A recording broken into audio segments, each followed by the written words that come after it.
Ms. Cheryl Chan.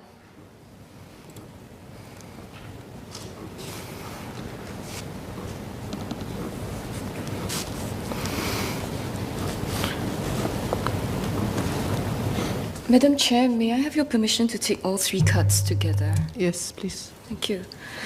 Madam, climate change is an existential challenge to Singapore. To ensure that urban infrastructures are more climate resilient, it is imperative to adopt the use of existing climate information and resources for urban planning. An example is the Department of Transportation in Toronto, where they take reference on historical rainfall data to forecast peak discharge flows from two of their local basins that had recently experienced severe flooding affecting several highways. By adopting climate forecasting and remodeling of the stream flow, they can estimate future flooding using projected climate data for the region.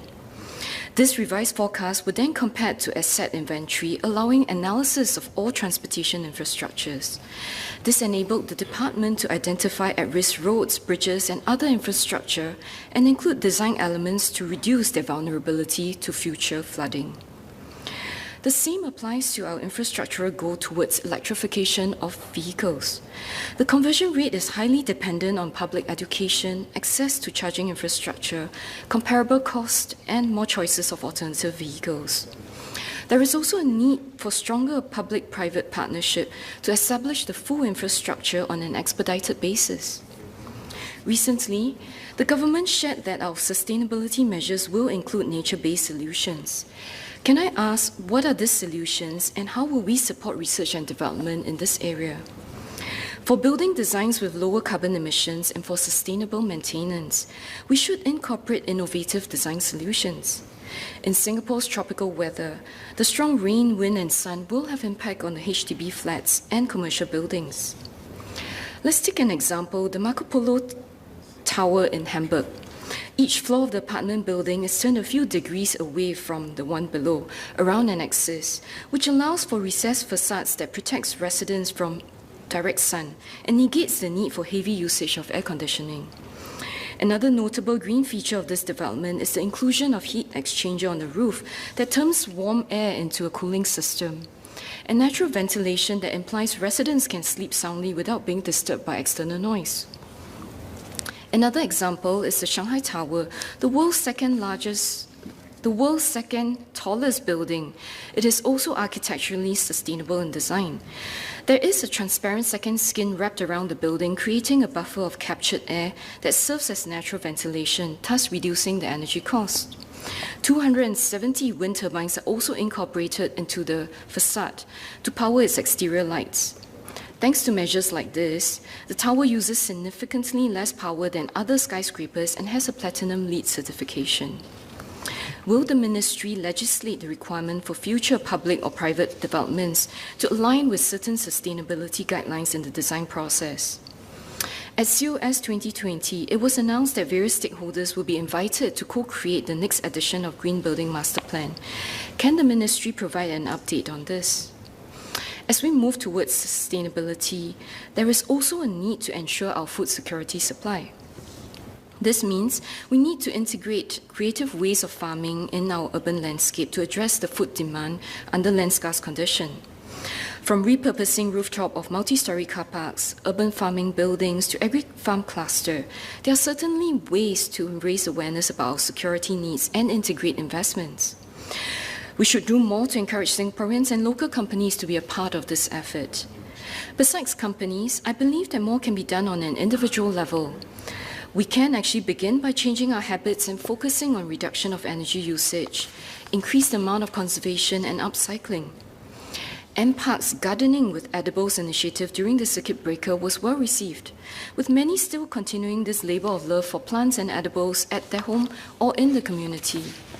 How can we encourage more residents and enthusiasts to sustain this interest and be part of the green efforts in the community? Can this attract the younger generation to a new green economy of smart farming? Let's take a leaf from other countries, like in South Korea, where the Ministry of Agriculture, Food and Rural Affairs is launching a US $36 million project to research, development, and demonstrate smart farm technologies and the next generation of core and convergence technologies. I'm hopeful that we too can encourage the next generation to sustain and manage the farming industry in Singapore. Next card. Much has been outlined on the national level for the Singapore Green Plan 2030. The Green Plan is built upon 5 key pillars, but it encompasses many aspects of sustainability that we wish to frame our policy and actions upon. I would like to highlight 3 aspects: jobs in the green economy, accounting framework for green financing, and ground-up initiatives in collaboration with the government. First, a roadmap on job creation for the green economy. I met residents, youths, and mid-career individuals who wish to join, and they are keen to be part of this green economy. However, this being an emerging area meant there is more ambiguity on the type of jobs available and what these jobs are like. To better facilitate the creation of a more detailed roadmap and career path for those interested, I've raised some of this in the recent private members' motion on climate change. I'll just name a few here. 1, to provide more variety in the courses at the institutes of higher learning for those who are interested in the field of sustainability as a career. Another area, it's facilitating early or mid-career moves towards jobs focused on environmental sustainability in partnerships with companies through a structured mentorship and work transition programs. We can also work with industries and public sector to outline the types of future green jobs and constantly align on skills and competencies required for such roles in the emerging sectors.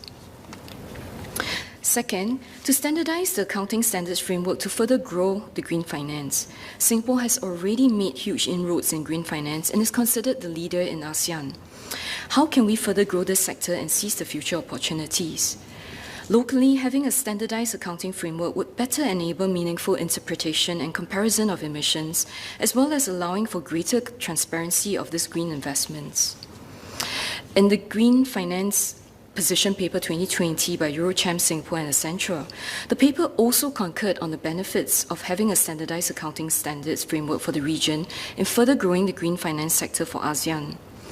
Though it had acknowledged that a complete harmonization may be too onerous, suggesting something closer to banking regulations where each country's requirements can align with the global rules and allow for greater flexibility in adoption within each of the country. And lastly, encouraging ground-up initiatives in collaboration with the government. Suggestions were put forth to create an ecosystem, to adopt a collaborative consultative partnership between citizens, government, and the private sector to address these issues pertaining to climate change and the green economy. I would like to ask the Minister, as environmental awareness grows in Singapore, with a myriad of ground-up initiatives, how are these initiatives internalized by the respective government agencies for consideration and potential incorporation with the public sector projects? On this note, I would also like to ask for an update on the progress of the HDB Green Towns program, which was announced at last year's COS. Thank you.